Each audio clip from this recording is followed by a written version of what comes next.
whistleblower, which she wrote to Eskom requesting public acknowledgement of her contributions. She didn't expect a response, but she got one last night. Let's bring her into the conversation, find out about this response. Bianca, very good morning to you. Hi, good morning. That's good to have you on the program. Thank you very much indeed for taking the opportunity. First, let's tee it up for the viewers. Give us some context here. Talk to us about the contribution that you have made. What sort of dealings did you expose? So I only worked at Trillion for 3 months. I was the CEO for one of the subsidiary companies called Management Consulting. And during that time, I exposed their workings at Eskom specifically and Trillion's relationship with McKinsey. And the reason why I guess it's contentious is because when Trillion was put in the public domain as being a Gupta sort of front company, McKinsey particularly were adamant that they had no relationship with Trillion. But it was through Jeff Badlender's report that it became very, very clear and apparent that Trillion and McKinsey had quite a lot of dealings. And the dealings that they had at Eskom at the time was around this thing called the Top Engineers Program, which was valued by McKinsey to be in the region of about 10 billion rand for three years of us. And that's the information basically that I could make public because as a CEO of the Management Consulting Division, I had access to all that work in the background. So when I resigned, I kept a copy of my computer and I made it public. It's brave. It's brave, no doubt, what you did. So what sort of response did you get last night? So last night's response was very interesting and for me very overwhelming. Mr. Durator first and foremost acknowledged obviously receipt of my email that I sent to him over the weekend. Yeah. But most importantly, he acknowledged the contribution that my actions have made towards Eskom successfully recovering some of the funds paid to both Trillion and McKinsey. I had challenged Mr. Durator in terms of legislation that exists in the U.S. It's called the False Claims Act. And in that legislation, whistleblowers who are successful in recovering some of the funds through civil claims actually get a portion of the funds returned to them as a reward. But rightfully so, Mr. Durator did say that we don't have legislation that governs actions like that. So his reply was very simple. His reply was, Bianca, would you consider maybe speaking and sharing the lesson with the leadership of Eskom, which I agreed to. He then acknowledged the value of my actions in Eskom recovering funds. Yeah. And to me, that's enough. And he does acknowledge the fact that our legislation at the moment is not sufficient to actually benefit whistleblowers for the sacrifices that they've made. Right. This email that you wrote to under Durator, did it contain a request to get compensated for blowing the whistle? It's not a request as such. It was merely just highlighting the fact that whistleblowers lose a lot in the process. And it's not just me. I mean, my story, so I believe, stands completely on its own. And I do believe that every whistleblower story needs to be considered on its own merits. But what you do see in South Africa very consistently is that whistleblowers do become unemployable.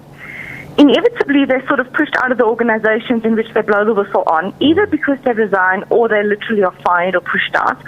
And finding gainful employment after that seems to be the most difficult thing ever. And if you lose that source of income, how do you actually progress with your life? Yeah.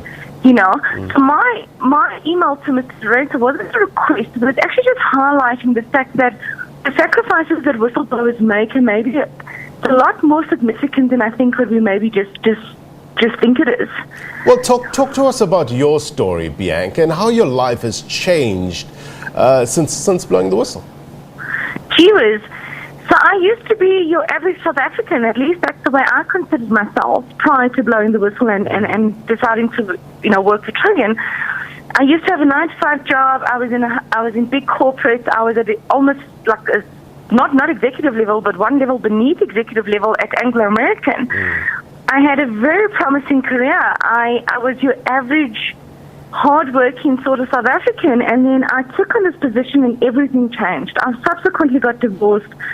I haven't been I have been offered employment, but I haven't been able to gain employment now that I'm healthier.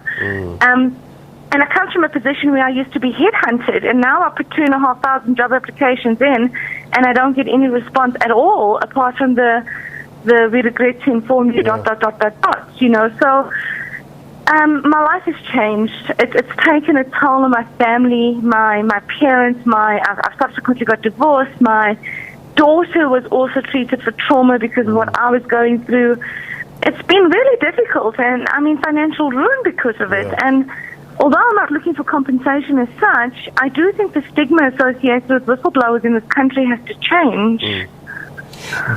So not only was your income affected, your personal life greatly affected, your family greatly affected. Do you regret what you've did?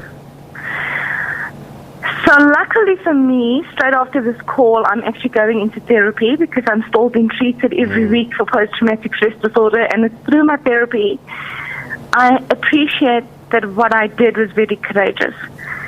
And it's very difficult for me to reconcile the loss that I've experienced through it. So it's not a clear-cut answer. I think in terms of making this country a better place for, like I've said before, I've got quite a young daughter. Making it a better place for her to live in, I absolutely don't regret it. Personally, in terms of my loss, I don't know if I'd do it again. I always wonder if my daughter found herself in the same situation and she asked me, "Mummy, should I blow the whistle? Should I do it?"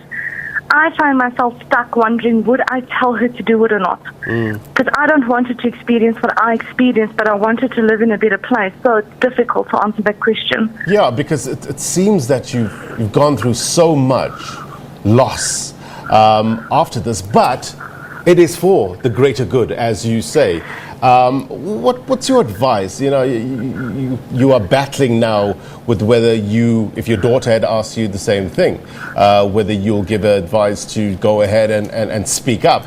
What's your advice to South Africans who are fearful?